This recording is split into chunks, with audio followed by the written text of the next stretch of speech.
तो भव्यात्मा हो घुमटसा जीवकांड में सम्यक्त्व मार्गणा में आगे बढ़ने से पहले कुछ चर्चा, कुछ प्रश्नोत्तर। जेटी गंगवाल जी हैदराबाद, आपने एक प्रश्न पूछा है। आप उपस्थित हो तो अच्छा होगा कि आप स्वयं इसको पूछे। अनम्यूट किया है सर, बोलिए। वंदना भैया भैया जी। मेरा हाँ। प्रश्न था, अपन कल चर्चा करते समय ये किया था कि पर द्रव्य जो है वो पर द्रव्य आत्मा के साथ जाता नहीं है अगले भाव में। हम्म। तो अष्टकर्म जो है वो कर्म तो पर द्रव्य है हम्म। और अगले भाव में वो हम कर्म साथ में लेके जाते हैं। तो फिर हम्म। ये कैसा, मतलब पर द्रव्य साथ में नहीं जाता है और कर्म पर द्रव्य साथ में जाता है। बड़ा सुंदर प्रश्न है। सबको समझ में आ गई ना बात? गंगवाल जी ने क्या की, कल तो आप इतने जोर जोर से कह रहे थे कि भाई अपने गले का हार हो, संपत्ति हो, गाड़ी हो, बंगला हो, जो भी है उसको साथ लेकर के नहीं जाते क्योंकि वो आपके लिए पर है। फिर आप कर्मों को साथ लेकर के क्यों जा रहे? वो तो पुद्गल है, वो भी तो पर है कि नहीं है? चिंतन करना चाहिए इसके ऊपर। बड़ा सुंदर प्रश्न। बट यहां पर तो हमें एक समझना है गंगवाल जी कि एक भव से दूसरे भव में कौन जा रहा है? शुद्ध द्रव्य जा रहा है या संसारी जीव जा रहा है? संसारी जीव जा रहे हैं। है ना? तो संसारी जीव जब जा रहा है तो संसारी जीव का अलग अस्तित्व नहीं है, उसका अस्तित्व पुद्गल कर्म के एक साथ ही है। दोनों बंध को प्राप्त है। जब बंध को प्राप्त है तो दोनों का अलग अस्तित्व नहीं है। संसारी अवस्था में दोनों का एक ही अस्तित्व है। अब पुद्गल तो बहुत सारे हैं, जैसे जमीन भी पुद्गल है, शरीर भी पुद्गल है, गाड़ियां भी पुद्गल है, पैसे भी पुद्गल है, आभूषण भी पुद्गल है, और कर्म भी पुद्गल है। अब इनमें से हमारा जीव द्रव्य कौन से द्रव्य की कौन सी पर्याय के साथ में एक क्षेत्रावगाह संबंध को प्राप्त हुआ है, उसकी युति किसके साथ है, वो दोनों मिलकर के कहां पर विराजमान है? इसमें से क्या जीव द्रव्य ने आभूषण वाले पुद्गल के साथ में तो संबंध प्राप्त हो गया है, किंतु कौन से पुद्गल के साथ? कर्म पुद्गल के साथ। आभूषण वाले पुद्गल के साथ नहीं, जमीन वाले पुद्गल के साथ नहीं, घर वाले पुद्गल के साथ नहीं, तो कौन से? कर्म वाले पुद्गल के साथ। और चूंकि संसारी जीव का अलग अस्तित्व नहीं है, उसका अस्तित्व हमेशा से, अनादिकाल से, जब तक संसारी जीव कहला रहा है तब से वो पुद्गल कर्म के साथ ही उसका अस्तित्व है, और इसीलिए दोनों चीजें एक साथ जाती है। क्यों? क्योंकि ये बंधन तब तक भेद को प्राप्त नहीं होगा जब तक निर्जरा नहीं होती, और जब तक समूल सभी कर्मों की निर्जरा नहीं होगी तब तक वो जीव संसारी कहलाएगा, और तब तक उसके अलग अस्तित्व की चर्चा नहीं चलेगी। ये आपके प्रश्न का सूक्ष्म उत्तर है। ठीक है? क्योंकि एक तो पुद्गल परद्रव्य है, किंतु यहां पर वो संसारी जीव के लिए परद्रव्य नहीं, क्योंकि उसकी अवस्था, वो जो पर्याय बनी है, वो स्व और पर इनके साथ मिल करके बनी है, इसलिए दोनों साथ में जाएंगे। इसलिए जीव द्रव्य के जैसे ज्ञान चेतना गुण साथ जा रहे हैं, वैसे ही उस जीव का विग्रह गति में भी ये शरीर छूटने पर भी शरीर संबंध जो है, अर्थात शरीर की अपेक्षा से जो आकार है, वो अभी भी बरकरार होकर के जा रहा है। गत्यानुपूर्वी कर्म जो है, वो गत्यानुपूर्वी में गति और अनुपूर्वी, गति तो वहां लेकर के जा रहा है नई गति में, और अनुपूर्वी कर्म क्या कर रहा है? अनुपूर्वी कर्म पुराना आकार जो है वो बरकरार रख रहा है। आकार मतलब यहां पर अवघाना, अवघाना, उसको बरकरार रख रहा है, मेंटेन कर रहा है। तो इसीलिए वो हर कोई जो दोनों है, दोनों अपने स्वभाव को साथ लेकर के जा रहे हैं, और जब दोनों को एक साथ इकट्ठा देखते हैं तो वो विभाव पर्याय दिखेगी। जीव भी मिलावट वाला है और पुद्गल भी मिलावट वाला है। पुद्गल मिलावट वाला क्यों है? क्योंकि वो शुद्ध अवस्था में नहीं है, वो बंद अवस्था में है। क्योंकि अकेले जीव को मिलावट वाला कहने से बात नहीं बनेगी, यहां पर कर्म को भी मिलावट वाला कहना पड़ेगा। क्योंकि जब तक कर्म पुद्गल विसर्जोपचय की अवस्था में विराजमान है तब तक वो शुद्ध पुद्गल है, किंतु जब जीव के साथ में जब वो एक क्षेत्रावघाव बंध को प्राप्त हो जाता है तब वो भी मिलावट वाला कहेगा। मिलावट वाला इसलिए क्योंकि वो परद्रव्य के साथ बंधा है। ठीक है? क्लियर है? तो इसका मतलब ये हुआ कि हमको ये कहना पड़ेगा कि शुद्ध जीव द्रव्य जो है वो अपने साथ कुछ नहीं ले जाता है, संसारी जीव ले जा सकता है। शुद्ध जीव द्रव्य जाता ही नहीं है, तो अपने साथ लेके जाने की बात ही नहीं है। ये सिर्फ शुद्ध, एक समय की बात होती है, जब शुद्ध जीव द्रव्य बन जाते हो तो एक ही समय की बात, जितने में वो जीव सिद्धालय में विराजमान होता है हम्म, उतना ही गमन है उसका, एक समय का। और तो कोई गमन है ही नहीं जीव के पास, हाँ, शुद्ध जीव के पास कोई गमन तो है नहीं है। ठीक, हम्म, चलिए। हाँ भाई, अब थोड़ा सा मेरे मन में कुछ प्रश्न है, क्योंकि कल रविवार था, बीच में एक दिन भी गैप हो गई तो मैं भूल जाता हूँ, तारीख कोटी, ठीक है ना, पूरी पार्टी जो है मेरी कोरी हो जाती है। रेखा दीदी, आपका भी प्रश्न लूंगा मैं, पहले मेरा वाला प्रश्न, ठीक है ना, क्योंकि आपसे पहले मैंने अभी बोला ना, तो मैं मेरा वाला प्रश्न। अब देखो भाई, मैं भूल गया हूं, चेतना किसे कहते हैं? चेतना किसे कहते हैं, मैं भूल गया हूं, कोई तो याद दिला दो। आचार्य वो विराजमान हो चुके हैं, सब लोग दर्शन कर लेते हैं, मैं यहाँ से 1 मिनट। जय हो ज्ञान योगी आचार्य वो श्री विद्यानंद महामुनि राज की जय। नमोस्तु नमोस्तु नमोस्तु। पंकज जी बहुत बहुत आशीर्वाद, स्वाध्याय परिवार को भी आशीर्वाद, आपके परिवार को भी आशीर्वाद। चेतयति इति चेतना, जिसके द्वारा संवेदना किया जाता है, जाना जाता है, जानने में आता है, स्वपर का भास जिससे होता है उसको चेतना कहा जाता है। चलिए, बहुत बढ़िया, आचार्य लोगों ने बता दी। हम लोगों ने इसकी चर्चा किस प्रकार से की थी? ज्ञान और दर्शन, ये पर्याय जीव के जिस शक्ति की होती है, जिस शक्ति की वजह से जीव ज्ञान का कार्य करता है और दर्शन का कार्य करता है, अर्थात जानता है, देखता है, उसी को आचार्य भगवान ने यहां पर संवेदन शब्द लगा दिया। तो ये अलग अलग आगम में अलग अलग प्रकार की परिभाषा आती है। तो ये जो जीव के ऐसी शक्तियां है जिससे जीव को ज्ञान की संवेदना, दर्शन की संवेदना होती है, उसका एहसास, संवेदन कहो, एहसास कहो, अनुभूति कहो, ये सारी चीजें जो है ये चेतना कहलाती है। तो फिर उपयोग किसे कहेंगे? चलिए, अब कौन बताएगा उपयोग? स्मिता दीदी।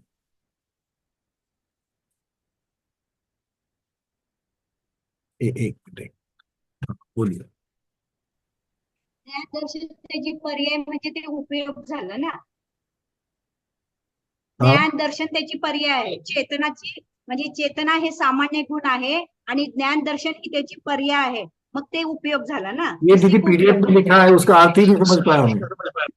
पीडीएफ में यही लिखा है, आपने जो पढ़ा बिल्कुल सही पढ़ा, पर उसमें उसका अर्थ नहीं लगा ना, मुझे अर्थ समझाना है। वो मैंने कल देखा पीडीएफ में, मुझे अर्थ नहीं समझ में आया, तो याद वो दिलाना है आपको, ठीक है ना। हाँ भाई, शोभा अजमेरा दीदी। वंदना भैया जी। हम्म, जीव की विशेष शक्ति की अनुभूति का नाम उपयोग और परिणति विशेष का नाम उपयोग है। बहुत बढ़िया, आपने जो पहले जो शब्द लगा दिया परिणति विशेष, वो तो उपयोग है। चेतना की परिणति विशेष, अर्थात चेतना शब्द से उसकी जो परिणति, अर्थात जो परिणमन होता है चेतना का, पर्याय जो बनती है चेतना की, वो ज्ञान और दर्शन होती है। तो वो ज्ञान अर्थात जानने की अनुभूति और देखने की अनुभूति, ये जो दो अनुभूतियां जीव करता है, उन अनुभूतियों को ही यहां पर उपयोग कहा है। ठीक है, वो अनुभूति शब्द जो है वो बहुत महत्वपूर्ण है। अब चलिए, एक प्रश्न आपका आ रहा था रेखा दीदी, आप अपना प्रश्न पूछिए, उसके बाद निकलते हैं आगे। बस एक प्रश्न, क्योंकि बाकी तो आप लोगों ने कुछ 2 दिन में नहीं भेजा था, इसका मतलब आपको किसी को कोई प्रश्न नहीं है। हाँ, नमस्तु गुरुवर, वंदना भैया। तो चेतना को हम कारण कहेंगे और उनकी परिणति होना, उनका उपयोग होना, उसको उसका कार्य कहेंगे क्या? आप चेतना को, चेतना ये शक्ति है, इन शक्ति की ही दो पर्याय है। इसका कार्य क्या है? जानना और देखना, ये इस शक्ति का कार्य है। कार्य, हाँ। क्योंकि ये शक्तियां कौन सी है? जानने की शक्ति और देखने की शक्ति। तो शक्ति बन गई कारण, और जो देखने की क्रिया, जानने की क्रिया है, वो उसका कार्य। इस प्रकार से चेतना और ज्ञान दर्शन कार्य को आप लोग देख सकते हो, या फिर उपयोग को। उपयोग में मुख्यतः से जो अनुभूति कराई जा रही है, वो अनुभूति करना उसका कार्य है, उसके पीछे चेतन शक्ति है। ठीक है, कारण कार्य में ऐसे बिठा सकते हो। चलिए, अब आचार्य भगवान कह रहे हैं इनमें इनमें मतलब किसमें? ज्ञान और दर्शन में। आप हैंड निकाल देना सब लोग। ज्ञान और दर्शन में जो दर्शन है वो आत्मशक्ति का सामान्य प्रतिभास है, जो निर्विकल्प होने के कारण, निर्विकल्प मतलब चिंतन से रहित होने के कारण वचनातीत और केवल अनुभव गम्य है। अर्थात जब भी दर्शन की क्रिया होती है, दर्शन की क्रिया में जीव अनुभूति करता है, किंतु वो अनुभूति अव्यक्त होती है, वचनातीत होती है, सिर्फ अनुभव गम्य होती है। अर्थात दर्शन के स्वयं के बारे में जो दर्शन हो रहा है, जो दर्शन की अनुभूति होती है, वो दर्शन की सिर्फ अनुभूति ही की जा सकती है, उसके बारे में विशेष कुछ नहीं बताया जा सकता। उदाहरण कोई भी ले लो।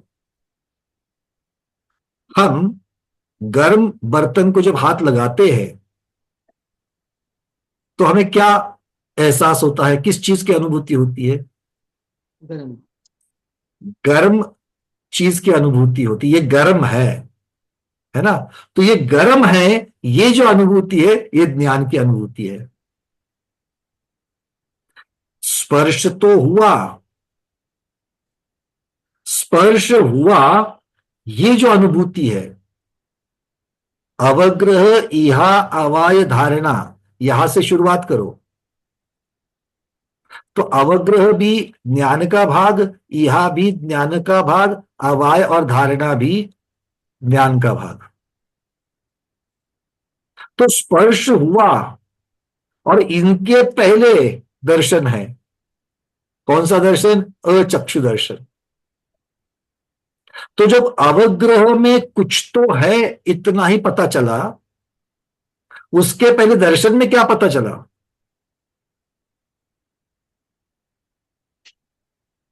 बोलो तो सही। तो दर्शन हुआ कि नहीं हुआ? ज्ञान के पहले छद्मस्त अवस्था में दर्शन होता ही होता है। ज्ञान हमेशा दर्शन पूर्वक है। छद्मस्त अवस्था में ज्ञान हमेशा दर्शन पूर्वक है। तो आपको अवग्रह कुछ तो है, अवग्रह मति ज्ञान हो गया। क्या है? इहा मति ज्ञान हुआ। फिर आपने निर्णय लेने के लिए कुछ चीजें लगा दी, अवाय मति ज्ञान हो गया और कंफर्मेशन हो गया, धारणा मति ज्ञान। चारों चीजें कुछ तो है से लेकर के आगे जितनी भी है वो सारी ज्ञान के बारे में है। फिर दर्शन में क्या हुआ? दर्शन हुआ कि नहीं हुआ? जब आचार्य भगवान कह रहे हैं कि दर्शन ज्ञान पूर्वक, ज्ञान जो है वो दर्शन पूर्वक होता ही होता है, मतलब दर्शन तो हुआ। और दर्शन हुआ और मेरा दर्शनोपयोग, मेरा लक्षण है किसका? मेरे चेतन होने का। इसका मतलब अगर मैं चेतन हूं तो मुझे दर्शन होता ही होता है। फिर दर्शन हुआ मतलब क्या? इस उदाहरण में दर्शनोपयोग हुआ मतलब क्या? प्रभु जी क्या कह पाओगे इसके बारे में? मतलब अनुभूति तो हुई है वह।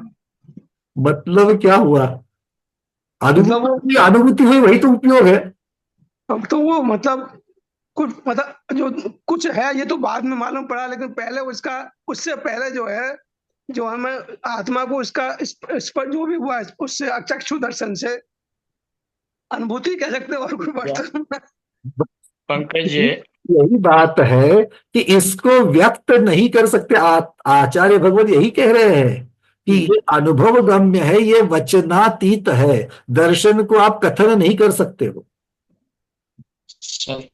पंकज जी, हाँ चाची।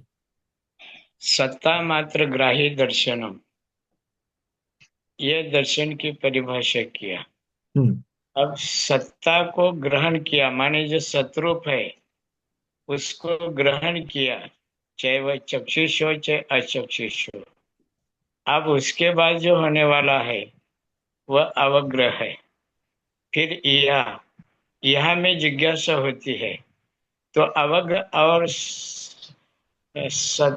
दर्शन इन दोनों में क्या मूंगफली है? अंतर इतना ही अपन कर सकते हैं कि दर्शनावरणीय कर्म के क्षोभशम से सत्ता को ग्रहण करते हैं और ज्ञानावरणीय कर्म के क्षोभशम से अवग्रह में प्रवृत्ति होती है।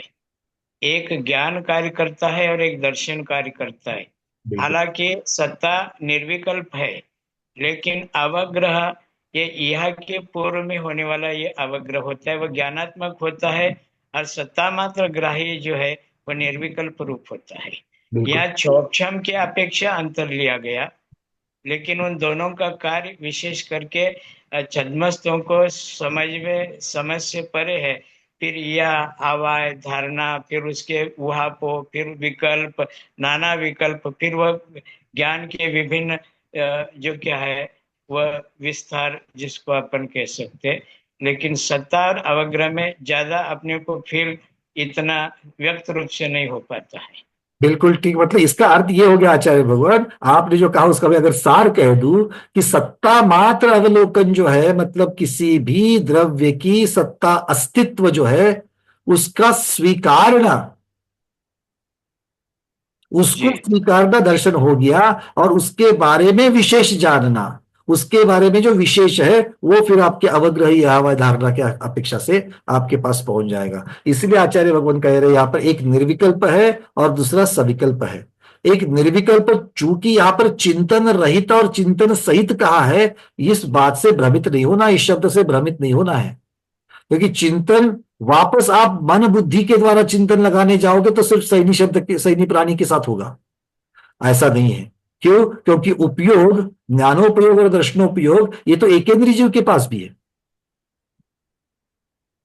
तो वहां पर वो चिंतन कैसे करेगा? तो वहां पर चिंतन शब्द का अर्थ वो नहीं लेना है जो हम लोग बोली भाषा में बाकी जहां पर जो चिंतन या ध्यान समझ करके बोलना या फिर वहां पर बुद्धिपूर्वक बोलना, ये सारी चीजें हैं, नहीं, इसको यहां पर नहीं कहा गया है। निर्विकल्प है। निर्विकल्प मतलब उसमें कोई विकल्प नहीं उठेगा, बस उसको जैसा है वैसे ही उसके अस्तित्व को। अब कैसे? वो किसी न किसी तो इंद्रियों के द्वारा,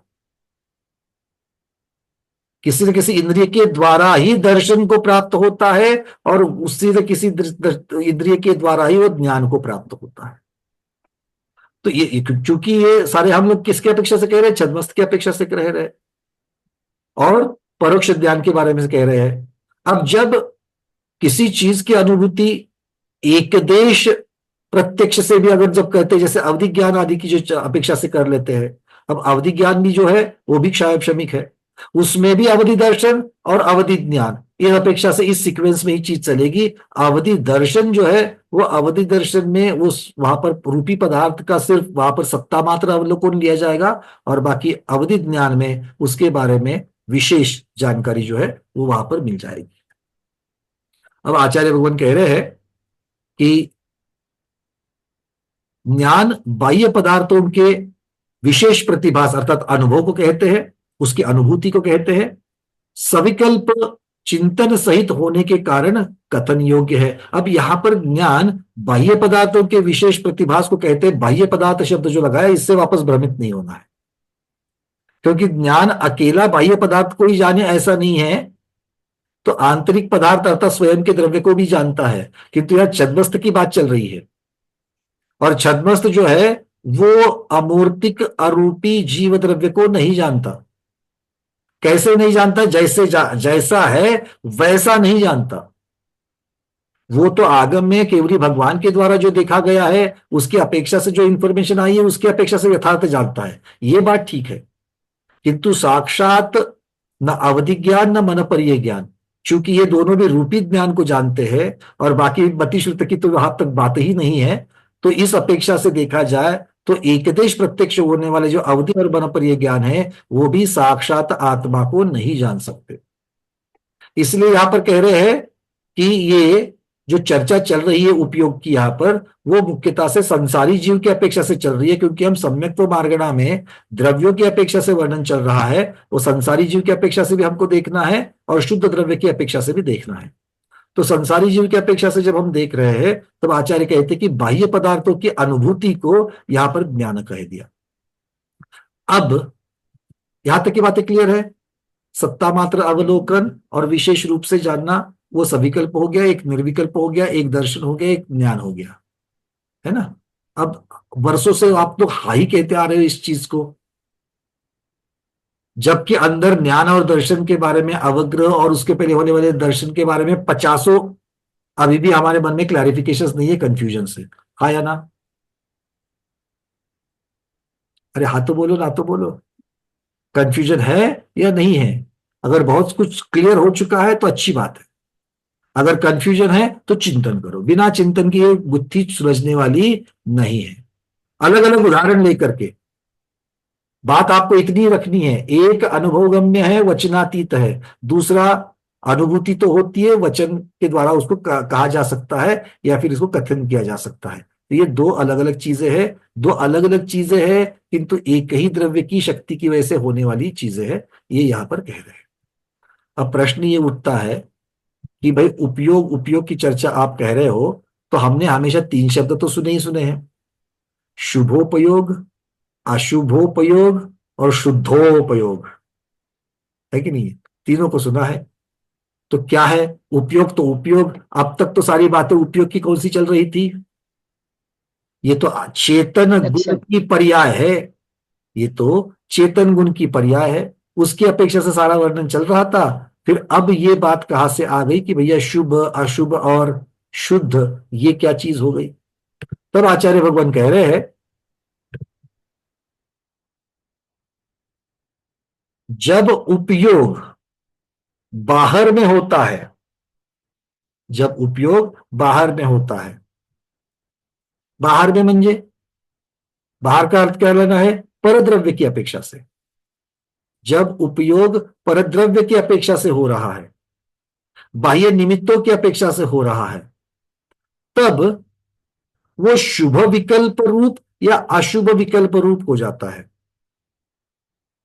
शुभ विकल्प रूप या अशुभ विकल्प रूप। अशुभ विकल्प उसको कहना जो संसार में भटकाएगा, संसार के बारे में चिंतन, भोग उपभोग के बारे में चिंतन।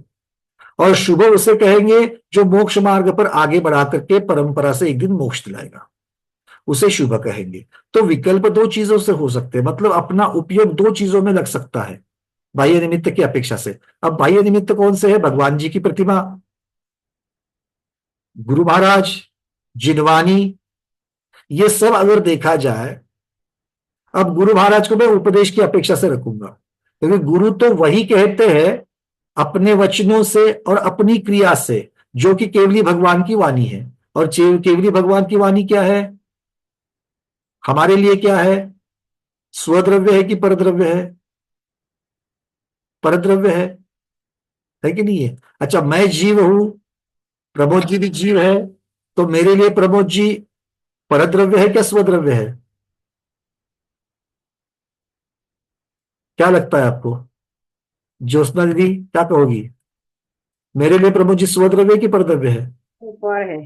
पर है। क्यों? मैं भी जीव हूं, वो भी जीव है। हाँ, फिर भी वो जीव पर है ने, आप और वो दोनों पर है ने। है, बिल्कुल सही, बिल्कुल हाँ। ठीक है। इसीलिए ये जीव अगर स्व की अपेक्षा, मतलब स्वद्रव्य, भले द्रव्य में समानता होवे, किंतु वो द्रव्य की अलग पर्याय, दूसरा द्रव्य है वो। तो इस प्रकार से ये परद्रव्य की अपेक्षा से जो मोक्ष मार्ग पर आगे बढ़ने का विकल्प अगर होता है, अब कौन सा साधन हो सकता है? भगवान की प्रतिमा, भगवान की वाणी, भगवान की वाणी के अनुसार चलने वाले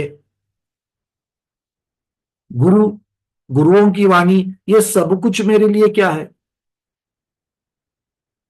मोक्ष मार्ग पर आगे बढ़ाने वाला चीज है या संसार में भटकाने वाली है? मोक्ष मार्ग पर आगे बढ़ाने वाली चीज है।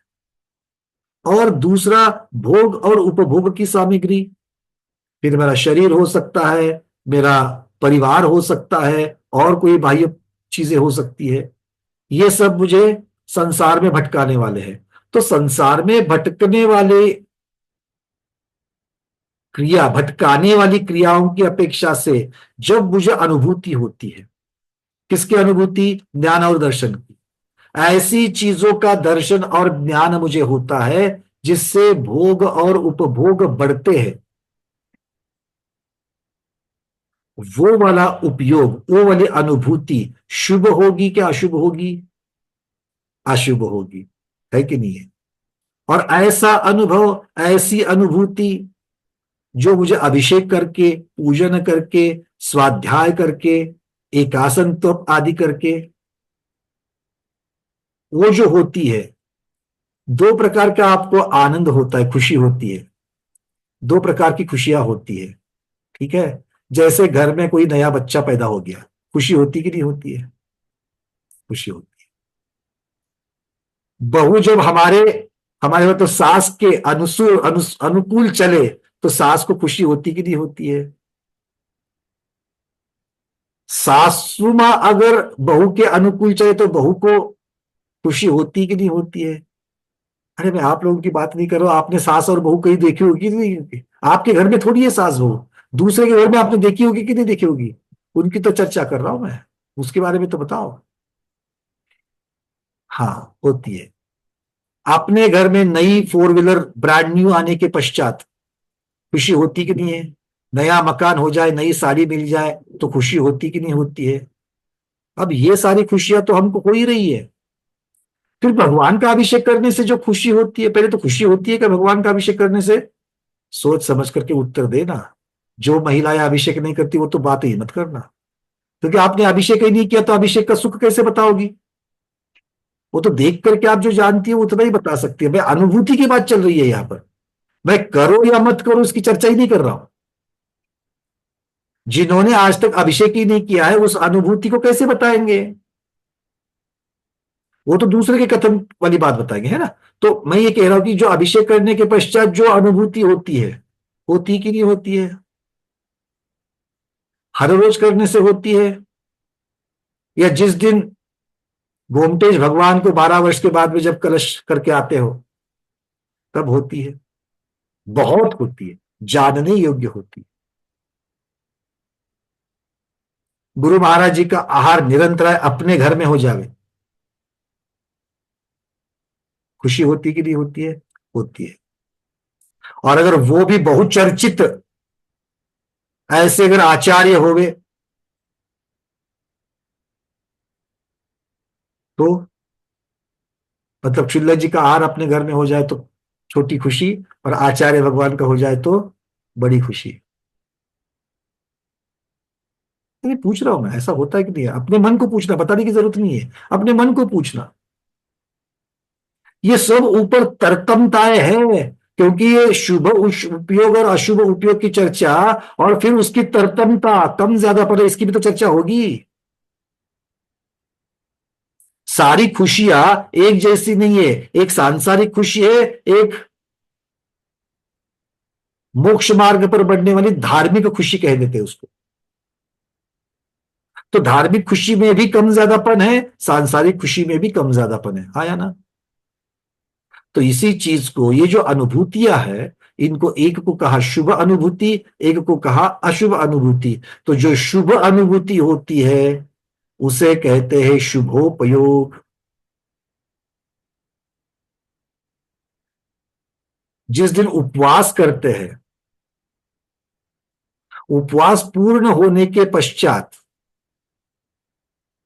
जब पारना करने के लिए बैठते हैं और 4 लोग जब बोलते हैं अरे आज इनका पारना है, पारना है, पारना है, पारना है, लोग तैयारी कर रहे हैं, आपको बिठाया जा रहा है, आपका पारना कराया जा रहा है, कैसा लगता है? तो वो खुशी किस चीज की है? मेरे लिए लोग आगे पीछे कर रहे हैं उसकी खुशी ज्यादा होती है, या मैं एक उपवास कर पाया? मैं, क्योंकि उपवास को हम इतना महत्व जो दे रहे हैं, देना भी चाहिए, वो मैं कर पाया, मैं पुरुषार्थ कर पाया, इस चीज का अनुभव, वो खुशी होती कि नहीं होती? वो जो अनुभूति है, ये सब शुभ वाली अनुभूतियां है। अब ये शुभ और अशुभ जब पता चल गया, बात रह जाती है शुद्धोपयोग की। वो कहाँ अटक गया? अब ये दो ही चीजें तो हमें खुशियां होती है, इसको छोड़ करके अलग कोई खुशी होती है क्या? बोलो, आपको और हमको अब तक हुई है क्या? संसार वाली एक खुशी होती है, एक धर्म वाली खुशी होती है। ये छोड़कर हमें आज तक तीसरी खुशी हुई है क्या? अगर होती तो यहां थोड़ी बैठे होते। अगर होती तो यहां थोड़ी बैठे होते। क्योंकि जब खुद को सम्यक दृष्टि पाया, स्वाध्याय के प्रति रुचि भी हमने देख करके हमें अच्छा लगता है। कब? जब बाकी जीवों को हम देखते हैं और उनके सामने हम अपनी खुद की तुलना करते हैं, अरे जितना मुझे धर्म मार्ग में रुचि है इनको ज्यादा नहीं है, मुझे उनसे ज्यादा धर्म मार्ग में रुचि है, और सचमुच में यथार्थ धर्म में मुझे रुचि है। ये जान करके जो खुशी होना है वो हमारा सम्यक्त्व है। भगवान की वाणी जिनवाणी के प्रति अपना सुहाना, वो जिनवाणी सुनने से मुझे आनंद होना, ये मेरा सम्यक्त्व है। अगर मैं उसमें रुचि ही नहीं रखता तो वो मुझे अच्छी लगेगी क्या? भगवान की वाणी कुछ भी होती है, कुछ भी बताया उसमें। 5 इंद्रियां मिली है, उसका भोग नहीं करना, मेरे पास इतना पैसा है, और ये बोलते ये मत खाओ, वो मत खाओ, वो मत खाओ। मतलब श्रद्धा ही नहीं है, रुचि ही नहीं है उस वाणी पर। तो आप ऐसा करोगे क्या? नहीं करोगे। और फिर भी करते हो, इसका मतलब क्या है? उस पर रुचि है। तो ये बात हो रही है कि रुचि की अपेक्षा होना, सम्यक्त्व की अपेक्षा होना, मतलब जब हमको पता चल गया कि हम सम्यक दृष्टि है, मोटा मोटी में पता तो है कि नहीं है आपको सम्यक दृष्टि? अरे अब तक तो सम्यक्त्व के कितने सारे लक्षण बताए। प्रशम, अनुकंपा, संवेग। संसार के दुखों से डरने को होता है कि नहीं होता है? अरे बाबा नरक में नहीं जाना, अरे बाबा तिर्यंश में नहीं जाना, लग रहा है कि नहीं लग रहा है? और ऐसा नहीं करने के लिए आप क्या करते हो? अभिषेक पूजन स्वाध्याय कर रहे कि नहीं कर रहे? मतलब धर्म की शरण जा रहे कि नहीं जा रहे? तो संवेग गुण आप में आया कि नहीं आया? जीवों के प्रति आपको अनुकंपा उत्पन्न हो रही कि नहीं हो रही है? अगर एकाध महाराज जी आ जावे और उनको आहार में अंतरा आ जावे या चौका ही नहीं लगे, तो आपको अच्छा लगता है, खुशी होती है क्या? तो महाराज जी के प्रति अनुकंपा होती है कि नहीं? अब अनुकंपा किस किस के प्रति होती है, बड़ा विषय है। हम जिनको नमोस्तु करने के लिए जाते वो महाराज जी का अंतराय हुआ कि नहीं हुआ, और हम जिनको नहीं मानते उस संघ के साधु आ जाए और फिर उनका आहार अंतराय हुआ कि नहीं हुआ, हम तो सोचते ही नहीं, हम जाते ही नहीं उधर। ऐसा ही है ना? हाँ, हमारे इस पूरे कमेटी ने डिसाइड कर लिया वो आने दो उनको, वो आना चाहते, हमने बोला था मत आओ, फिर भी आ रहे हैं। हाँ, हम क्या करें? मत आओ बोले तो भी आ रहे हैं, हम तो वहां पर चौका लगाने के लिए नहीं जाने वाले। ऐसा कितने गांव में, कितने कितने गांवों में होता है। क्यों? संतवाद, पंथवाद। तो वहां पर हमारी अनुकंपा वैसी रहती है क्या? हाँ रहती है, अगर ऐसा लग रहा है सम्यक दृष्टि। कोई जीव भूखा रह रहा है तो हमें अनुकंपा हो रही है, प्रशमता हो रही कि नहीं हो रही है, शांत भाव, समता के भाव। स्वाध्याय करने के पश्चात तो ऐसे ऐसे भाव हो रहे कि नहीं हो रहे?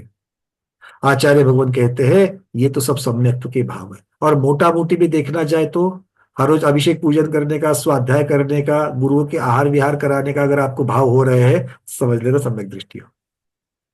अब इसके साथ में दूसरों को भी बाजार पर जाकर के और पता नहीं कहां कहां जाकर के भी माथा टेकने के भाव हो रहे, तो बात अलग है। पर नहीं तो सम्यक, तो हम सम्यक दृष्टि है, इस बात की खुशी होती है कि नहीं होती है? तो ये खुशी शुभ वाली कि अशुभ वाली है? अब शुभ है क्या अशुभ है ये तो पहचानना सीख गए, अब प्रश्न है शुद्ध को कैसे पहचाने।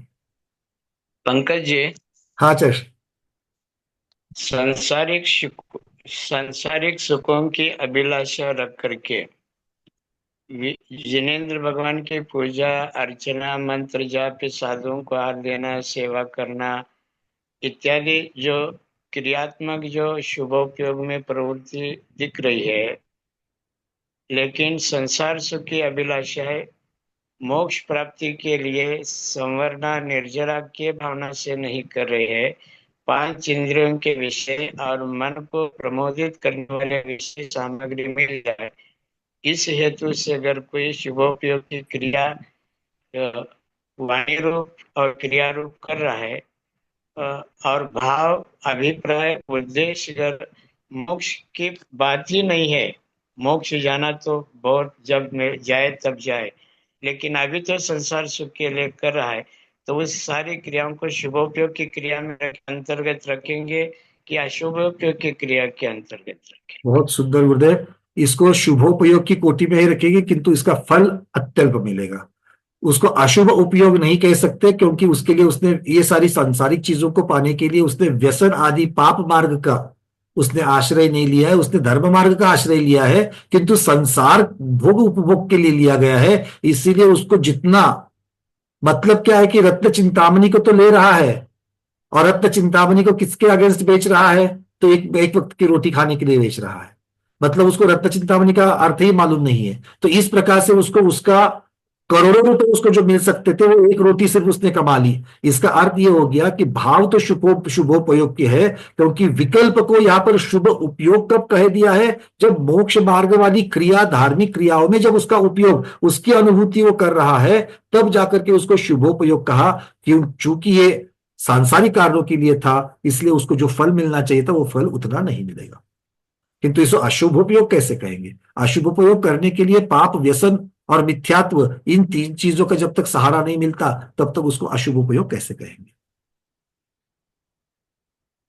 अच्छा, अशुभ प्रयोग के लिए भी अगर कहने के लिए मिथ्यात्व से ज्यादा, चूंकि यहां पर अशुभ शब्द जो लगाया गया है वो रागद्वेष की अपेक्षा से कहा गया है।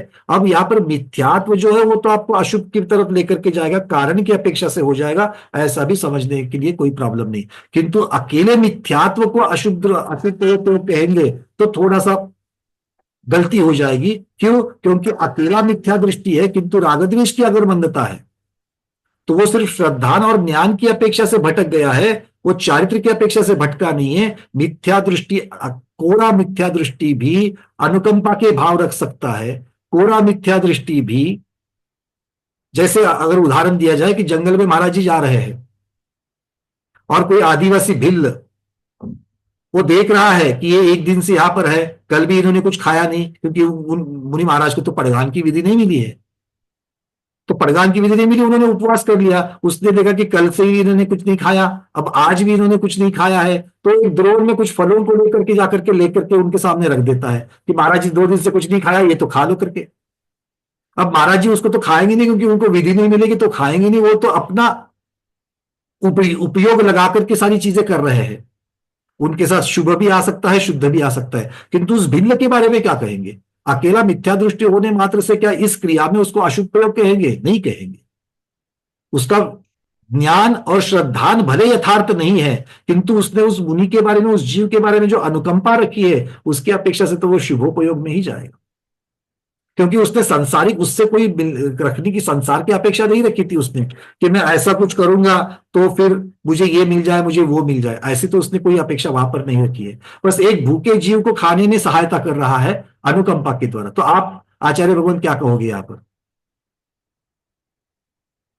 अब उनका भाव जैसा हो, व्यवहार में क्रिया तो एक जैसी दिखती है कई बार, लेकिन उद्देश्य के ऊपर वह शुभोपयोग अथवा अशुभोपयोग निर्भर होता है।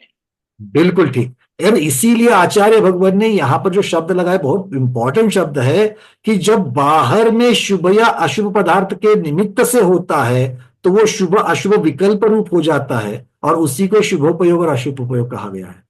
तो निमित्त तो पर का है, किंतु पर के निमित्त से विकल्प कौन सा हो रहा है? शुभ का हो रहा है क्या अशुभ का हो रहा है? भिन्न को मुनि महाराज पर है, उस पर की अपेक्षा से उनको विकल्प कैसा हुआ? अनुकंपा का विकल्प हो गया, तो शुभ का हो गया। अगर उसी भिन्न को अगर कोई वहां से जाता हुआ, अगर मान लो दरोडेकर अगर मिल जाए, चोर डाकू लुटेरा मिल जावे, और वो अगर आपस में बैठ करके अगर मान लो मद्य प्राशन कर रहे हैं, और उसको देख करके वहां पर अगर ये भिल्ल पहुंचता है, और अगर वो सामने से उसको अगर इसको पियो करके दे रहे हैं कि भाई ये आप ले लो, खुशी मनाओ, और फिर वो खुशी मनाने के लिए अगर उस मद्य को प्राशन करता है, अब विकल्प देखो उसका क्या है। तो पर का विकल्प, पर द्रव्य का विकल्प उसको वहां पर निमित्त तो मिला, उनके निमित्त से उसने विकल्प अशुभ का हो गया, तो ये अशुभ विकल्प के साथ में उसका उपयोग अशुभ हो जाएगा। तो आपने बहुत सही कहा वहां पर कि उसकी भावना क्या है, उसका उपयोग, उसकी अनुभूति जो है वो क्या है, और उसकी अपेक्षा से वो शुभ या अशुभ जो है वो कहा जाएगा। सिर्फ क्रिया मात्र से उसे शुभ या अशुभ नहीं कहना चाहिए। ठीक है, सबको समझ में आ आगामी भव का निदान करके कोई साधु तपस्या घोर कर रहे हैं, तो उनकी तपस्या को शुभोपयोग के अंतर्गत रखेंगे कि अशुभोपयोग के अंतर्गत? गुरुदेव, ये तो निदान अगर बांधने की बात हो जाएगी तो मोक्ष मार्ग पर बढ़ाने वाली बात नहीं। भले क्रिया दिख रही है शुभ की, मोक्ष मार्ग की, किंतु अंदर भाव अगर निदान के है कि स्वर्ग सुख के है, जो सांसारिक सुख के अगर भाव है, तो उसको शुभोपयोग कैसे कहेंगे? अब ये शुभोपयोग के फिर आगे चल करके जो भेद हो जाएंगे, शुभोपयोग के भी आगे भेद हो जाएंगे, उपयोग प्रवृत्ति में आएगा ये सारा वर्णन। अभी तो सम्यक तो मार्गना में इन्होंने काफी लिमिटेड रखा हुआ है, क्योंकि तो आगामी भव जो अप्रत्यक्ष है, उसके उद्देश्य से कोई तपस्या करे तो अशुभ उपयोग माना गया। तो वर्तमान भव के सुखों को भोगने के लिए कोई धर्म कर रहा है, क्रियात्मक धर्म ध्यान जिसको कहा जाए, तो फिर उसको भी शुभोपयोग कैसे माना जाए? नहीं माना जाएगा, बिल्कुल नहीं माना जाएगा। अगर मुझे सांसारिक सुख चाहिए, आज मेरे पास एक गाड़ी है, 4 गाड़ियां करने के लिए अगर मैं सिद्ध चक्र विधान कर रहा हूं, तो फिर वो क्रिया तो दिख रही है मोक्ष मार्ग की, पर वो शुभोपयोग कैसे माना जाएगा? हाँ, बट ये शुभोपयोग, इस क्रिया कौन सी चल रही है, उस क्रिया मात्र से सिर्फ शुभोपयोग अशुभोपयोग इसकी अपेक्षा से भाव जो है वो तो महत्वपूर्ण है ही है, किंतु क्रिया जो की जा रही है वो संपूर्ण अशुभ की नहीं है, इसलिए शुभोपयोग में फर्क हो जाएंगे। और इसी वजह से आचार्य भगवान आगे कहते हैं शुभ और अशुभ उपयोग दोनों भी संसार का कारण है जी, और इसीलिए उनको हेय माना गया, परमार्थ से हेय माना गया है। जी, क्योंकि अभी आपने जो उदाहरण रखा था कि सांसारिक सुख के लिए मैं सिद्ध चक्र विधान कर रहा हूं, तो आप तो कोई अभिषेक पूजन बड़े मन से कर रहे हो तो शुभोपयोग होना चाहिए। तो क्रिया तो शुभोपयोग की लग रही है, किंतु उसका फल जिस प्रकार से मिलने वाला है, किंतु सांसारिक सुख के लिए लोग करते हैं और उनको सुख मिलता भी है। ऐसे कितने उदाहरण दिखाया जाए आपको? किमिच्छिक दान देकर के विधान, बड़े बड़े सर्वतोभद्र आदि जो विधान करने वाले हैं, ऐसे एक से एक बड़े बड़े आज रईस कोट्याधीश होकर के बैठे हुए हैं। कितने तो लोग मंच पर आकर के अपने उदाहरण बताते हैं कि मैंने जब से ये वाला विधान किया है तब से मेरा सारा उत्कर्ष हो गया। बट ये बात को हमें इस अपेक्षा, तो इसलिए सीधे उसको शुभ या अशुभ नहीं मान सकते हैं, बस इस बात में उसका निराकरण किया जा सकता है कि इस प्रकार से शुभोपयोग हो या अशुभोपयोग हो, दोनों भी संसार का कारण है, क्योंकि शुभ से पुण्य मिलेगा, अशुभ से पाप मिलेगा, और दोनों को भोगना पड़ेगा, और दोनों को भोगने के लिए भटकना पड़ेगा, और जो भटकना है वही संसार है, इसीलिए संसार का कारण है। इसीलिए परमार्थ से शुभोपयोग और अशुभोपयोग हेय है, दोनों भी छोड़ने के कारण है। अब इसका और बहुत सारी चीजों का इसको किस परिप्रेक्ष्य में लेना है उसको पहले सब लोग समझ लो, क्योंकि नहीं तो आज बहुत बड़ी लड़ाई चल रही है। एक तबका है, एक गट है, एक समूह है, वो बोलता है कि शुभ और अशुभ ये हमेशा हेय है, और एक समूह कह रहा है कि नहीं, आज पंचम काल है, आज मुझे शुभ का ही सहारा है, क्योंकि शुभ में रहना मतलब अशुभ से दूर रहना, तो आज मेरे लिए दूसरा कोई सहारा नहीं, मुझे शुभ का ही सहारा है, और शुभ में रहने से ही मुझे तीर्थंकर आदि प्रकृति होती है। पुण्य फला अर्हंता जैसे वो फिर गाथा बताते हैं, सारी चीजें कहते हैं। दोनों चीजों में ये भ्रमित नहीं होना कि ये किस अपेक्षा से कहा जा रहा है। जहां पर मोक्ष मार्ग का वर्णन है, जहां पर साक्षात संपूर्ण सुख की जहां पर परिभाषा हो रही है, जहां संपूर्ण सुख पाने के मोक्ष मार्ग की चर्चा चल रही है, वहां पर शुभोपयोग और अशुभोपयोग, शुभ और अशुभ, पुण्य और पाप दोनों भी हेय है, छोड़ने में लिए है, छोड़ने की योग्य है। किंतु जब दूसरा चॉइस नहीं है, अगर शुभ और अशुभ इनमें जब चॉइस करनी है, और बहुत बार ये प्रकरण आ जाएगा, ये परिस्थिति आ जाएगी कि आपको शुभ और अशुभ में से चुनना है, तो क्या चुनोगे? तब आपको शुभ ही चुनना पड़ेगा, क्योंकि मेरे पास तीसरा विकल्प है ही नहीं है। आज पंचम काल में तीसरा विकल्प नहीं है, पर जब मेरे पास तीसरा विकल्प होगा तो मैं तीसरे विकल्प को ही चुनूंगा, मैं पुण्य और पाप को नहीं चुनूंगा। तो इस प्रकार से जब तक उसको समन्वय की अपेक्षा से नहीं देखेंगे तब तक ये भ्रांति और एकांत बनते जाएंगे। आचार्य भगवान कहते हैं, जो केवल अंतरात्मा के निमित्त से होता है और जो निर्विकल्प होता है वो शुद्ध कहलाता है। ऐसा उपयोग, ऐसी अनुभूति शुद्धोपयोग कहलाती है। ऐसी अनुभूति शुद्धोपयोग कहलाती है। क्या क्या कह रहे हैं देखो, जो केवल अंतरात्मा के निमित्त से हो, मतलब कोई भी पर के निमित्त से नहीं होना चाहिए। चतुर्थ गुणस्थान में शुद्धोपयोग मानने वालों को भी मेरा ये आचार्य भगवंतों का ये जो कथन है, ये मैं उनके चिंतन के लिए दे रहा हूं। मेरा आग्रह नहीं कि आप अपना मानो या मत मानो, मैं सिर्फ चिंतन के लिए दे सकता हूं कि इसके ऊपर चिंतन जरूर होवे जो चतुर्थ गुणस्थान में शुद्धोपयोग मानते हैं। आचार्य भगवान कह रहे हैं कि जो केवल अंतरात्मा के निमित्त से हो रहा है, तो स्व पर भेद का जो विज्ञान आज आपको हो रहा है वो पर के निमित्त से हो रहा है या केवल अंतरात्मा के निमित्त से हो रहा है। चतुर्थ गुणस्थान में जो स्व और पर का जो भेद आपको समझ में आ रहा है कि मैं जीव, शुद्ध जीव द्रव्य अलग हूं और ये पुद्गल अलग है, ये जो आपको भेद विज्ञान हो रहा है वो किसके निमित्त से हो रहा है? हाँ, ये बात जो है ना, ये बहुत महत्वपूर्ण है, क्योंकि परिभाषा यहां पर सीधी बताई जा रही है, जो केवल और केवल अंतरात्मा के निमित्त से होता है, जो निर्विकल्प होता है और ऐसा निर्विकल्प होने के कारण शुद्ध कहलाता है। ऐसा शुद्धोपयोग ही मोक्ष और शाश्वत आनंद का कारण है, इसीलिए उपादेय है, ग्रहण करने योग्य। और ऐसी अवस्था कब आएगी? ऐसी अवस्था कब आएगी? जब हमारा राग द्वेष शांत हो जाए। जब तक चारित्र मोहनीय कर्म ठंडा नहीं पड़ता है तब तक ये अवस्था नहीं आ सकती है, और ये ध्यानावस्था ही कही जाएगी। ध्यानावस्था में ही ये बात हो सकती है। एक विशेष पूज्य बड़ी माता जी ने इसके ऊपर एक सुंदर संकलन भी किया है कि चतुर्थ गुणस्थान में शुद्धोपयोग क्यों नहीं है, इसके बारे में चर्चा मैं करूंगा। पूज्य माता जी के ही शब्दों में मैं आपको बताऊंगा, किंतु आज ये प्रकरण नहीं है, आगे चल करके जब उपयोग प्ररूपना आएगी उसके लिए मैं इसको रखूंगा, आज इसकी चर्चा नहीं करेंगे।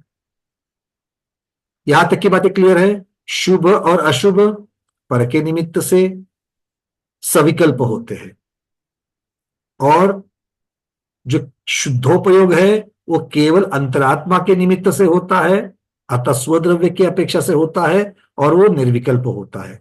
और वही मोक्ष को सामने रखते हुए, मोक्ष की अपेक्षा से, मोक्ष की विवक्षा से, मोक्ष मार्ग की विवक्षा से सिर्फ शुद्धोपयोग ही उपादेय है, शुभोपयोग और अशुभोपयोग ये हेय है।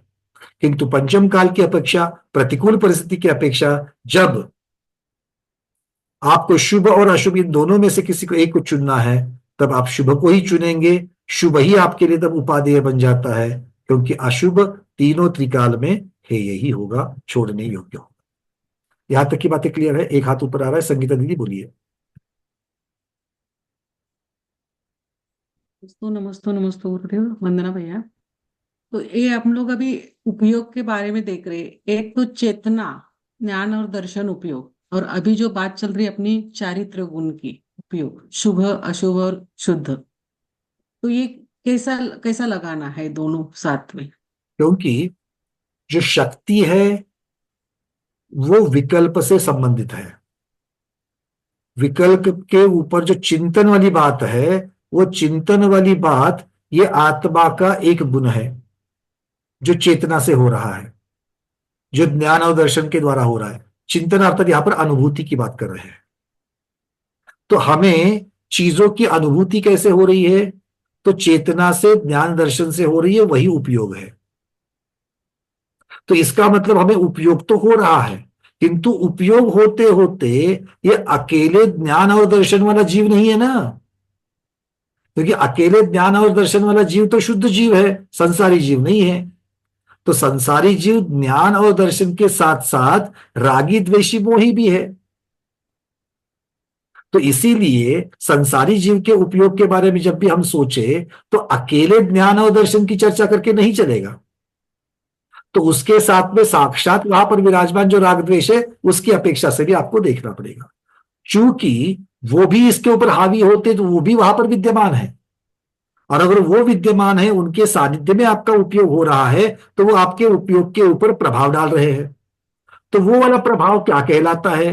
वो वाला प्रभाव उपयोग को जो प्रभावित कर रहा है, अगर शुभ उपयोग, शुभता जो है वो अगर प्रभावित कर रहा है तो उस उपयोग को शुभोपयोग कह रहे हैं, अगर अशुभ प्रभावित कर रहा है तो अशुभोपयोग कह रहे हैं। तो इसीलिए संसारी जीव की चर्चा जब भी चलेगी तो शुभ और अशुभ उपयोग ये बात आएगी, क्योंकि ये उपयोग की पर्याय हो जाती है। उपयोग स्वयं पर्याय से संबंधित है। जीव के, शुद्ध जीव के गुण जो होते हैं ज्ञान और दर्शन, उन गुणों की पर्याय वही उपयोग है। तो उपयोग स्वयं पर्याय रूप है, किंतु उस पर्याय की भी और आगे भेद होकर के शुभ या अशुभ ऐसी पर्याय वापस हो जाती है। और वो इसीलिए क्योंकि संसारी जीव जो है, संसारी जीव का कोई भी चिंतन जब चल रहा है, वो सराग अवस्था में जब तक चल रहा है, तब तक सरागता जो है अर्थात राग द्वेषता जो है वो उसको प्रभावित करेगी, और फिर उपयोग के दो भेद बन जाएंगे, शुभोपयोग अशुभोपयोग। माने अपन यूं कह सकते पंकज जी, हाँ जैसे संगीता जी के प्रश्न का उत्तर अपन यूं भी दे सकते हैं, अव्रति व्रतमादाय व्रति ज्ञान परो भवेत्। माने कषाय तो शुभोपयोग में भी है और अशुभोपयोग में भी है। अशुभोपयोग में कषाय की तीव्रता है और शुभोपयोग में कषाय की मंदता है। कषाय की मंदता, कषाय कर्मबंध का कारण है, और वो कषाय जिस उद्देश्य से हो रहा है, योगवृत्ति जिस प्रकार हो रही है, उस प्रकार पाप अथवा पुण्य कर्म का बंध होता है। और कषाय की तीव्रता इंद्रिय विषयों की ओर ले जाती है और इंद्रिय सुखों की अनुभूति, मन सुखों की अनुभूति की तरफ ले जाती है। लेकिन शुभोपयोग जब होता है तब वह देव, शास्त्र, गुरु, तत्व चिंतन, तत्व श्रवण इत्यादि में उनका उपयोग लगता है। उस समय कषाय की मंदता रहते हुए ही उधर प्रवृत्ति होती है, अन्यथा उसमें उसकी रुचि, ज्ञान वृत्ति वगैरह ज्ञान प्रवृत्ति नहीं हो पाएगी।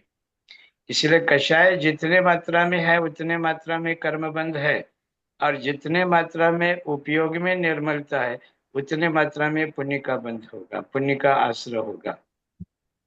अन्यथा वह पापाश्रय भी होगा और पाप बंध भी होगा, और वह अशुभ उपयोग की कोटि में गिना जाएगा। लेकिन शुद्धोपयोग की जब वृत्ति होती है तब उसमें न शुभोपयोग होता है, न अशुभोपयोग होता है, न किसी प्रकार का कषाय ही होता है। हालांकि शुद्धोपयोग के लिए ज्यादा करके यूं कहा जाता है कि बाह्य परिग्रह छोड़े बिना शुद्धोपयोग नहीं होता है। तो बाह्य परिग्रह तो अचेतन रूप और चेतन रूप है, अथवा स्थूल बुद्धि वालों को चैत्र, वास्तु, हिरण, सुवर्ण, धन, धान्य, कूप्य, भांड आदि जो भी है जड़ात्मक, तो उसको जो क्या परिग्रह रखा गया। तो लेकिन अंतरंग परिग्रह जितने हमारे आत्म स्वभाव को प्रभावित करते हैं उतने बाह्य परिग्रह नहीं करते। और अंतरंग परिग्रह तो आप जानते हैं 9 कषाय, और जो क्या 4 कषाय, और स्नेह, निद्रा, प्रमाद, ये जो अंतरंग परिग्रह है, ये अंतरंग परिग्रह जब तक उद्वेलित रहेंगे तब तक चित्त की स्थिरता, जिसको यथा के चारित्र कह सकते, वह नहीं हो सकता।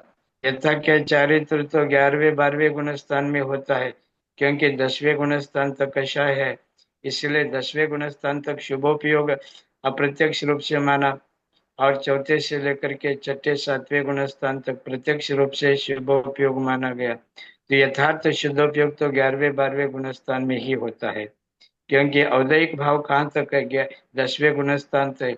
कर्म के उदय से होने वाले भाव वह उदयिक भाव है, तभी तो उन कषायों के उदय का और वेदन होते हुए वह जीव तद गुण स्थान में 7वें 8वें 9वें 10वें गुण स्थान में उस कषाय से प्रभावित तो होते हैं, इसलिए साक्षात शुद्धोपयोग तो अपन कषाय अतीत होने के बाद ही माना जा सकता है। बाह्य परिग्रह छूट गया मुनियों का, इसका मतलब वो शुद्धोपयोग में पहुंच गया, ऐसा नहीं है।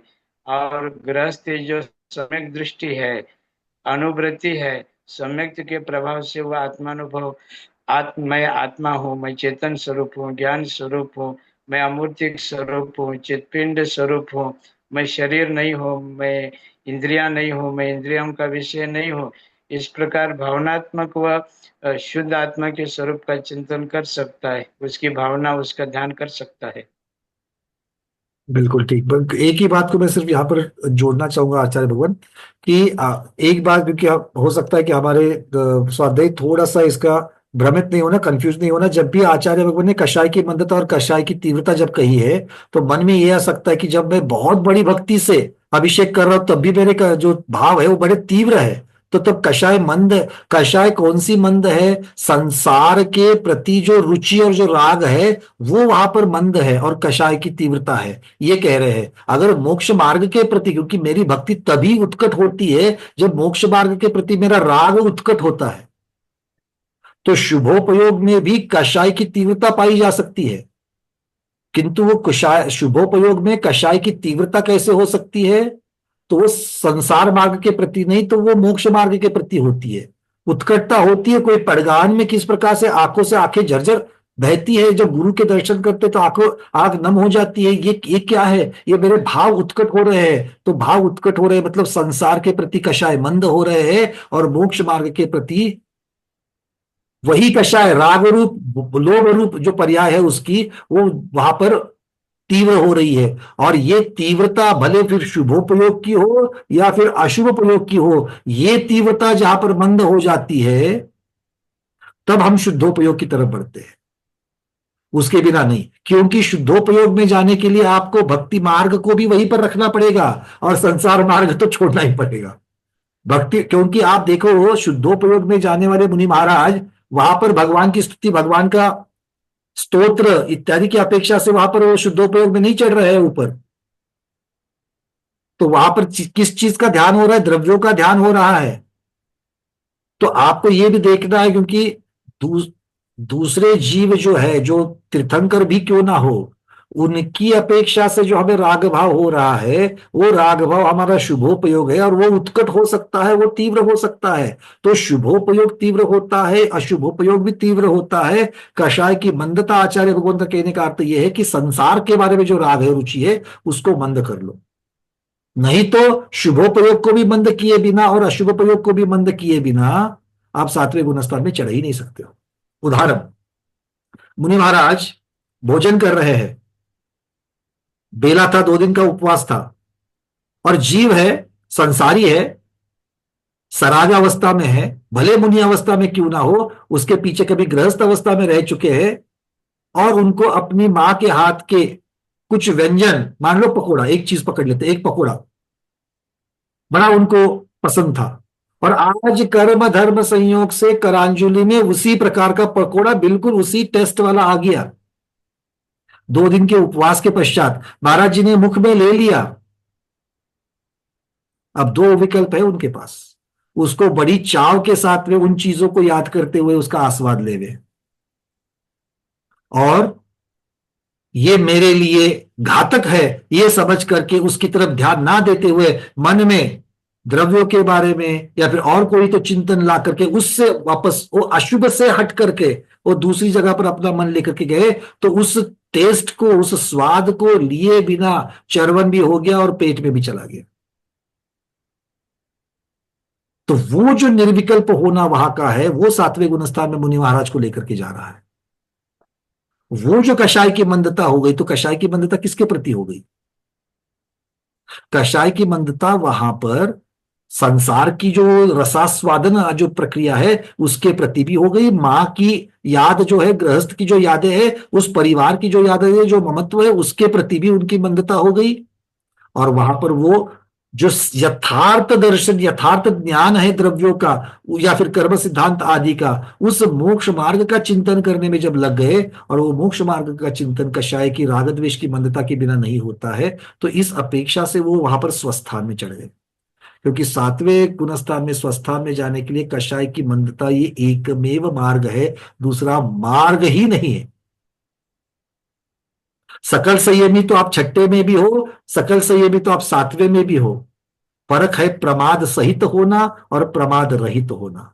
और प्रमाद में मुख्यता से जो चार कषाय है, विकताएं है, पंचेंद्रिय के विषय है, निद्रा स्नेह है, इनको ही तो जब तक मंद नहीं किया जाता है तब तक आप सातवें में नहीं चढ़ सकते हो। इसीलिए सातवां शुद्धोपयोग जो है, तो शुभ और अशुभ से निकल करके निर्विकल्पता की तरफ जो चलना, समता की तरफ, वीतरागता की तरफ जो चलना है, वही शुद्धोपयोग है। और परमार्थ से वही उपादेय है, बाकी सब है मोक्ष मार्ग की अपेक्षा। क्लियर हो रही है बातें? समझ में आ रही है कि सबको? संगीता जी, आपके प्रश्न की शुरुआत हो चुकी थी, फाइनली उसका निराकरण हो गया? क्या हो गया? Thank you. क्या होता है ना, बहुत बार मेरा तो ये बड़ी प्रॉब्लम होती है कि सामने वाले से प्रश्न कोई पूछता है और फिर मैं और तीसरी जगह पर चला जाता हूँ। अंजलि दीदी बोलिए अगला प्रश्न। नमोस्तु नमोस्तु नमोस्तु गुरुवर वंदना भैया। शुद्ध भोग की बात जब होती है तब ऐसा लगता है कि जब हम पूजा करते हैं तो पूजा करते करते भक्ति में हो शायद, पता नहीं कैसे, लेकिन कभी कभी जैसे आप कहते हो कि आंखें झरने लगती है। और वैसे ही जब महाराज का परिधान होता है, उनको आहार अच्छे से निरंतर हो जाता है, तब भी आंखें झरती है। तो ये जो है ये शुद्धोपयोग में जाएगा या ये शुभोपयोग में शुभोपयोग है, जाएगा? ये भक्ति मार्ग है, ये शुभोपयोग है। ओके। ये और वैसे ही जैसे, हाँ वैसे ही यदि जो सबसे बड़ी उसकी सबसे बड़ी टेस्ट क्या है, जो इसको ऑथेंटिकेट करे कि ये शुभोपयोग है, ये पर के निमित्त से हो रहा है। अच्छा, मुनि महाराज भी पर है, भगवान भी पर है। भगवान पर है। और दूसरा यदि जैसे बड़े, बेसिक हाँ, थिंग। बड़े महाराज जी है तो उनका पड़गान करते करते ऐसे हो गया कि नहीं, आते आते वो दूसरी जगह पड़गान उनका हो गया। तो एक मेरे मन में शल्य आ गया कि अरे बड़े महाराज जी वहां चले गए, लेकिन ठीक है उसके जगह मेरे राग यहाँ भाव की वजह से सुमक जी आ गए। ये राग भाव की तो परिणति है, जो मुझे चाहिए लेकिन तो थी। यहाँ पे देखो, नहीं, लेकिन ऐसे हो कि उसके, हाँ, उसकी दुख, जगह दूसरे महाराज जी आ गए। सुख और दुख दो चीजों की हाँ वजह से होता है। सुख जो है, हाँ, जो मुझे चाहिए, इष्ट का वो नहीं संयोग हुआ। मिलने से सुख है, इष्ट का वियोग होने से दुख है। अब दोनों पदार्थों में उतनी ही इष्टता होवे ये जरूरी नहीं है, क्योंकि हम रागी है। हमारा राग एक के साथ सख्त होता है, एक के साथ में कम होता है। नहीं, होता है, लेकिन उसके, हाँ बिल्कुल होता तो होता है, है। लेकिन दो आचार्य सामने बैठे हैं, दो गुरु सामने बैठे हैं, वो दोनों गुरुओं का नाम अगर आप हर रोज ले रहे हो, दोनों को पूज रहे हो, किंतु दोनों के सब सामने बैठे हैं, तो थोड़ी बहुत तो तरतमता होती ही होती है। उस तरतमता को मैं कम ज्यादा कहने से कहूंगा कि प्रधानता गौणता, इस प्रकार से आप ले सकते हो। लेकिन उसकी जगह समझो दूसरे महाराज जी आ गए। भले उनके प्रति मुझे इतना लगाव नहीं था, या लगाव नहीं कह सकते, या भक्ति नहीं थी, लेकिन फिर भी जो मुझे आनंद हुआ कि नहीं चलो बड़े महाराज जी ने तो ये महाराज जी का हार तो मेरे यहाँ हो गया। ये तो आपका ये मोक्ष जो मार्ग के प्रति भक्ति है, ये मोक्ष मार्ग। वहां पर आपको कारण कौन हो गया? पर आहार ही हो गया ना। क्रिया, आहार दान की जो हाँ प्रक्रिया है, उसने हाँ आपको आनंद दिया। तो वहां पर जो आप तो दाता है, आप जो है वो आहार हाँ, दान करने वाले हैं, जिनको दिया जा रहा है। जो अतिथि है, अतिथि की अपेक्षा से भी हो सकता है, और कभी कभी उस क्रिया की अपेक्षा से भी आपका राग भाव उत्कट हो सकता है। लेकिन इसके पहले मेरे मन में जो आया था कि अरे जे बड़े महाराज जी मेरे यहाँ उनका हार नहीं हो पाया, चलो ये तो आ गया, ये जो चलो ये जो बात आ गई, तो उसमें भी अशुभ और शुभ का नहीं नहीं नहीं, फर्क वो हो अशुभ सकता है नहीं क्या? करवाएगा, वो पक्का अशुभ नहीं करवाएगा, शुभ को कम कराएगा। अच्छा, मतलब वहां अशुभ नहीं, क्योंकि वो नहीं आए तो इनका आ गया, तो ये जो मेरे मन में क्योंकि आ गई। शुभ और अशुभ के जो भाव है ना, वो डिजिटल नहीं है, 0 और 1 बाइनरी नहीं है, वो एनालॉग है। उसकी तरतमता है, वो कम ज्यादा होंगे, ऑफ ऑन ऐसा नहीं होता कि या तो शुभ या तो अशुभ। ये तो ठीक है, किंतु जब शुभ होगा तो कितना होगा, प्रकाशमान होगा, डिम होगा, ये सारी चीजें चलेगी उसमें। यहाँ मतलब पंकज इसमें जी, हाँ हाँ चशी, गुणेशु प्रमोदम जो कहा गया, हाँ गुणेशु प्रमोदम, अब आचार्य है, उपाध्याय है, साधु है, ये कैटेगरी के अनुसार प्रमोद भाव के लिए बाह्य निमित्त नौकर्म हो गए वे। अपने अंदर शुभ भाव तो तीनों के प्रति है, लेकिन गुणियों की अपेक्षा आचार्य में ज्यादा गुण है, उपाध्याय में उससे थोड़ा कम है, मुनियों में और भी उससे कम है। अब इधर एक बार देखा जाए, कोई मुनि है 32 उपवास के है, पारणा के दिन जो क्या है आप भी प्रदान करने के लिए उठे हैं, तो उस समय जो क्या है आपका भाव यह होगा कि ये मुनि है, उनका हार मेरे यहाँ पर हो। मेरे उस समय भाव यह नहीं आएगा आचार्य महाराज मेरे यहाँ पड़क जाए, उपाध्याय महाराज पड़क जाए, यह भाव नहीं है। क्योंकि मुनि मासोपवासी है तो उनके प्रति अधिक प्रमोद भाव वहां पर उस घटना विशेष को लेकर के व्यक्त होता है। यह अनादर का भाव, द्वेष का भाव, अरति का भाव नहीं है। रति भाव में ही या राग भाव में, प्रशस्त राग भाव में ही तारतम्यता की अपेक्षा इसको लिया जा सकता ये तरतमता ही, मेनली तरतमता की अपेक्षा, कम ज्यादा पद। चलिए रेखा दीदी। नमस्ते गुरुवर वंदना भैया। अभी हमने देखा कि शुभ प्रयोग और अशुभ प्रयोग ये दोनों भी संसार में भटकाने वाले हैं, और ये तो हेय में कहा, हेय की कैटेगरी में कहा गया। लेकिन मुझे ऐसा लगता है कि हम जब हम शुभ योग लगाते हैं तभी हमको पता चलता है कि ये अच्छा है या बुरा है, ये दोनों भी हमारे सामने आते हैं। तभी हम शुभ से ही कभी कभी मोक्ष मार्ग में भी प्रशस्त होते हैं। अभी हम लेते तो छोटे छोटे व्रत धारण करते हैं, चारित्र्य धारण करते हैं, तभी ये संसार में भटकाने वाले हैं शुभ अशुभ, और उसको हम हेय कहेंगे, एकांत नहीं होगा क्या? नहीं नहीं नहीं, ये एकांत से नहीं है, इसीलिए तो विवक्षा बता दी आपको।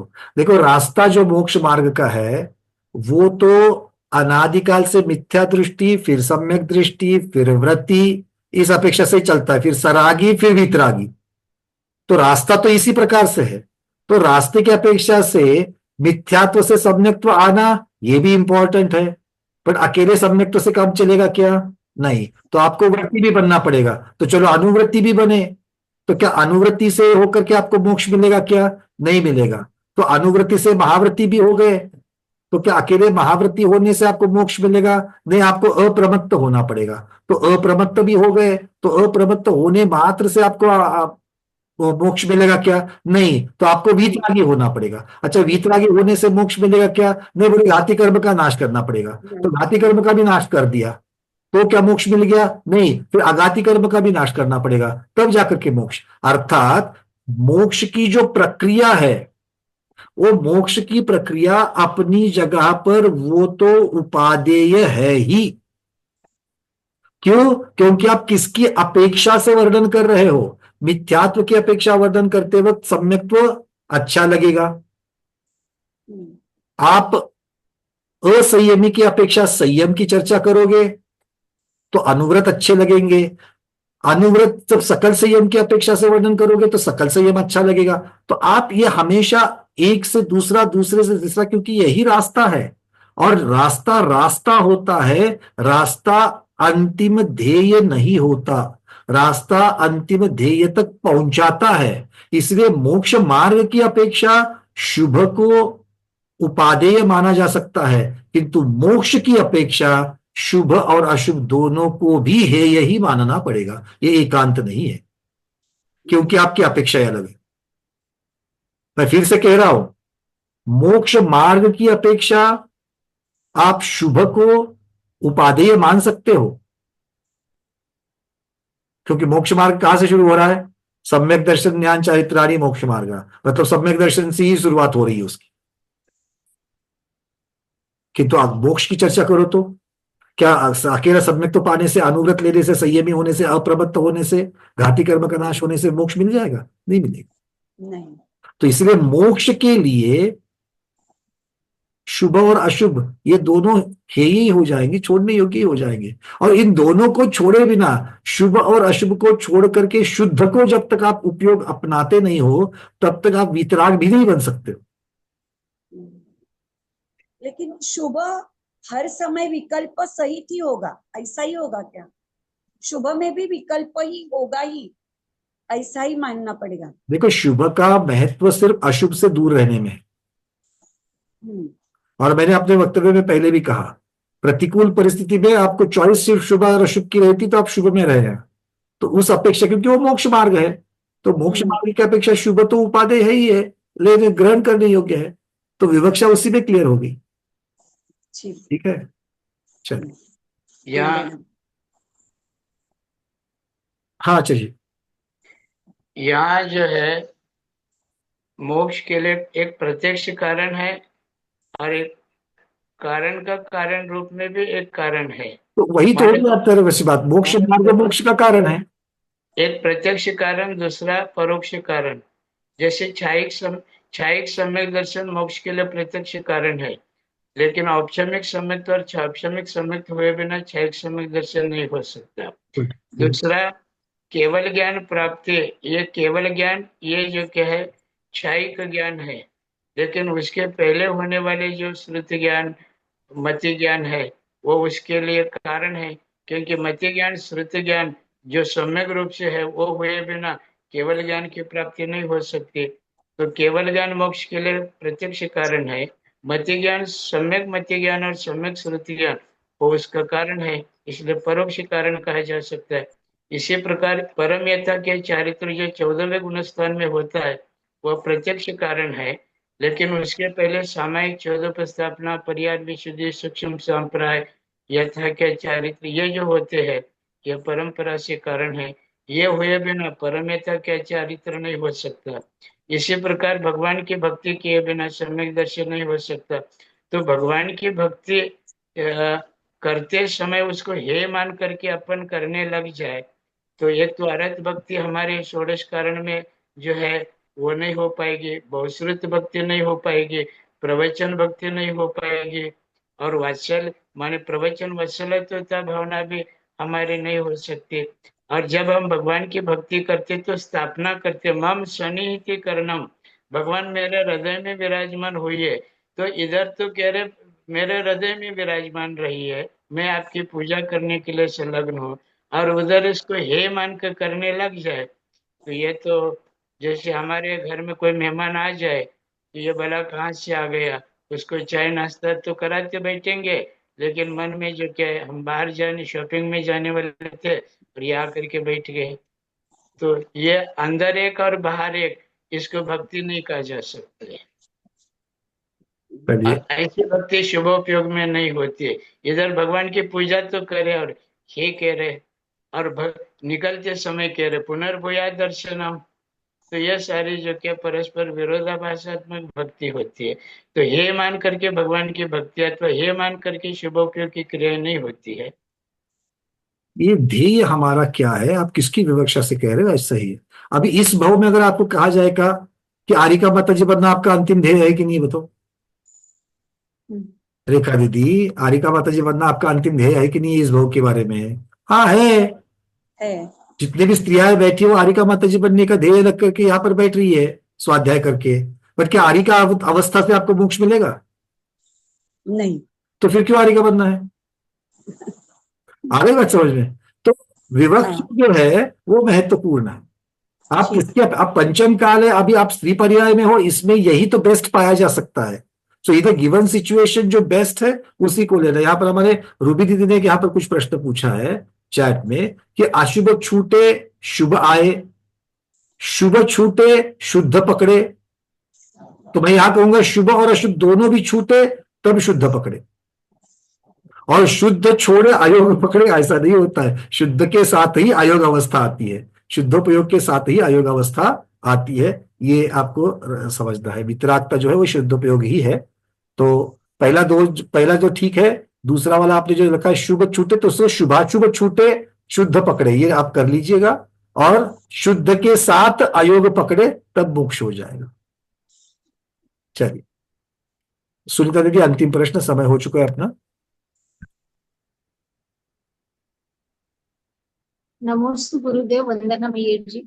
मेरा प्रश्न मैक्सिमम तो समझ में आ गया, पर मेरे मन में एक शंका है कि चौथे गुण स्थान में जो सम्यक दर्शन की प्राप्ति होती है, जो प्रतीति कही है, तो वहां क्या शुद्धोपयोग नहीं है? संसारी जीव है जहाँ की हमने उपयोग के दो भेद किए, शुद्ध और अशुद्ध। अशुद्ध के दो भेद किए, शुद्ध शुभोपयोग और अशुभोपयोग, और इस अपेक्षा से वो अशुद्धोपयोग होगा तो वो हेय है, शुभ और अशुभ दोनों भी। तो देखो फिर विवेक यहाँ जी, जो प्रथमोपशम सम्यक में हम कौन सा उपयोग पकड़ेंगे? देखो इसके ऊपर मैं चर्चा करूंगा, अभी उतना समय भी नहीं बचा है। क्योंकि मैंने पहले कहा कि उपयोग के 3 भेद कहे गए, शुभ, अशुभ और शुद्ध। शुभ और अशुभ दोनों पर के निमित्त से कहे गए हैं, और शुद्ध जो है वो अंतरात्मा, केवल अंतरात्मा शब्द लगा दिया गया है, केवल अंतरात्मा से होता है। और यही आपके प्रश्न का एक सूक्ष्म मतलब आज संक्षिप्त उत्तर ये होगा। इसी के आधार पर ये सिद्ध किया जाएगा कि चौथे गुणस्थान में शुद्ध उपयोग नहीं हो सकता।